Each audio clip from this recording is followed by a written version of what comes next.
അപ്പൊ ഞങ്ങള് മീന് തീറ്റ കൊടുക്കാൻ വേണ്ടി വന്നേക്കാണ് കേട്ടോ. ചന്ദ്രന്റെ ഫ്രണ്ടിന്റെ അടുത്തേക്ക് വന്നേക്കുന്നതാണ്.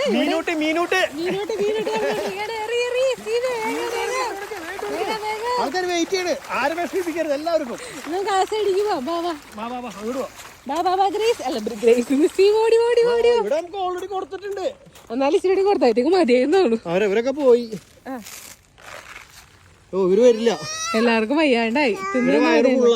ഈ മീനെ കാണാനായിരുന്നു കളർഫുൾ. അതെ, കൊടുക്കടി ഇട്ട് കൊടുക്കടി, തിന്നിട്ടേ അവര്. ആഹാ